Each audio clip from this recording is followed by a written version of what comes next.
ଜୟ ଜଗନ୍ନାଥ ନମସ୍କାର ସାଙ୍ଗମାନେ। ଯେହେତୁ କ୍ଷୀରଟା ସକାଳୁ ସକାଳୁ ଛିଡ଼ିଗଲା, ମୁଁ କହିଲି ସକାଳୁ ସକାଳୁ କ୍ଷୀରଟା ତ ଛିଡ଼ିଗଲା, ଚାଲ ଗୋଟେ ବଢ଼ିଆ ଜିନିଷ ଗରମ ଗରମ ବନେଇଦବା। ଶୀତ ତ ହଉଛି, ଶୀତର ମଜା ଟିକେ ଉଠେଇବା ଆଉ। ତା ଦେହରେ ମୁଁ କଣ କଲି ସେଇଟା ତ ଆପଣ ଜାଣିସାରିଲେଣି ମୁଁ କଣ ବନେଇଲି।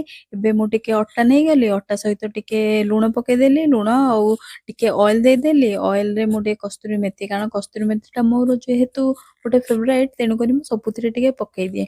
ପକେଇ ଦେଇକି ଟିକେ ସଫ୍ଟ କରିକି ଚକଟି ଦେଲି ତାକୁ। ତାପରେ ତାକୁ ଟିକେ ଛାଡ଼ିଦେଲି, ଟିକେ ଆଉ ଟିକେ ସଫ୍ଟ ହବା ପାଇଁ ତାକୁ ଟିକେ ଛାଡ଼ିଦେଲି। ସେଇ ଭିତରେ ମୁଁ କଣ କରିଥିଲି, ପିଆଜକୁ କାଟିକି ରଖିଦେଇଥିଲି, ଆଉ ଟିକେ ଧନିଆ ପତ୍ର, ଆଉ ଟିକେ କଞ୍ଚା ଲଙ୍କା, ତା ସହିତ ମୁଁ ଏଇ ଯୋଉ ପନିରଟା ବାହାରିଥିଲା, ଯୋଉ ଛିଡ଼ି ଯାଇଥିବା କ୍ଷୀରରେ ଏଇ ପନିରଟି ବନିଛି, ସେଥିପାଇଁ ଏଇଟା ବହୁତ ଟେଷ୍ଟି ବନିବ।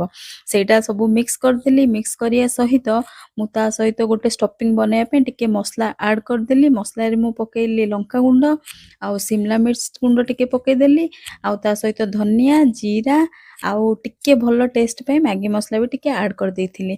ସବୁକୁ ଟିକେ ଷ୍ଟଫିଂ ବନିଗଲା, ଭଲର ପନିରର ଷ୍ଟଫିଂଟା ବନିଗଲା ପରେ ଅଟାଟାକୁ ଏମିତି ଆମେ ଯେମିତି ପିଠା ବନାଏ, ସେମିତି ଯେମିତି ଆଳୁ ପରଟା ଆପଣମାନେ ବନଉଛନ୍ତି, ସେମିତି ପୁରା ଗୋଲ ଗୋଲ କରିକି ତାକୁ ଟିକେ ଖୋଳ ପରିକା କରିକି ତା ଦେହରେ ପନିର ଭର୍ତ୍ତି କରିଦେବେ। ପନିର ପୁରେଇ ଦେଇକି ତାପରେ ଏଟାକୁ ଟିକେ ବଢ଼ିଆ ଫାର୍ଷ୍ଟ କ୍ଲାସରେ ବେଲି ଦେବେ, କିଛି ଫାଟିବନି। କିନ୍ତୁ ମନେ ରଖନ୍ତୁ, ପନିରଟା ଟିକେ ଶୁଖିଲା ରହିଥିବ, ନହେଲେ କାରଣ ପିଆଜଟା ଟିକେ ପାଣି ଛାଡ଼ିବ ନା, ଟିକେ ଗିଲା ଗିଲା ହେଇଯିବ। ସେଥିପାଇଁ ପନିରଟା ଟିକେ ଶୁଖିଲା ରହିଲେ ପିଆଜଟାର ଯୋଉ ପାଣିଟା ହବ ସେଟା ଟିକେ ଅବଜର୍ଭ କରିଦବ, ତାହେଲେ ତାପରେ ତିଆରି ହେଇଯିବ କଣ ଆପଣଙ୍କର। ଏ ଦେଖନ୍ତୁ ମୁଁ କଣ ବନଉଛି।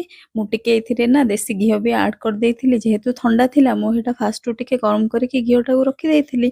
ତାପରେ ଗରମ ଗରମ ପରଟା ତ ବନିଗଲା ଆଉ ରେଡ଼ି ହେଇଗଲା। ଏବେ ସକାଳର ବ୍ରେକଫାଷ୍ଟଟା ଏତେ ବଢ଼ିଆରେ ଗରମ ଗରମ, ମୁଁ ତ ସକାଳୁ ଭାବୁଥିଲି କଣ ବନେଇବି ବୋଲି ମୁଁ ଚିନ୍ତା କରୁଥିଲି, ଆଉ ମୋତେ ଏଇ ରାସ୍ତାଟା ଯୋଉ ଦେଖେଇଲେ, ଏଇଟା ଭଗବାନ ହିଁ ରାସ୍ତାଟା ଦେଖେଇଦେଲେ। କାରଣ ମୁଁ ଯେତେବେଳେ ଗରମ କରିବାକୁ ସକାଳୁ ସକାଳୁ କ୍ଷୀର ଗଲା ଆଉ କ୍ଷୀରଟା ଛିଡ଼ିଗଲା। ତାପରେ ମୁଁ ତା ସହିତ ଟିକେ ଦହି, ଦହି ମୋତେ ଭଲ ଲାଗେ ଦହି ଖାଇବା ପାଇଁ। ଦହିରେ ଟିକେ ଲାଲ ମିର୍ଚି ଗୁଣ୍ଡ, ଆଉ ତା ଦେହରେ ମୁଁ ଟିକେ ପାଣିପୁରୀ ମସଲା, ସରି ପାଣିପୁରୀ ନୁହେଁ ଜଲଜିରା, ଆପଣ ଚାହିଁଲେ ପାଣିପୁରୀ ମସଲା ବି ପକେଇଦେବେ।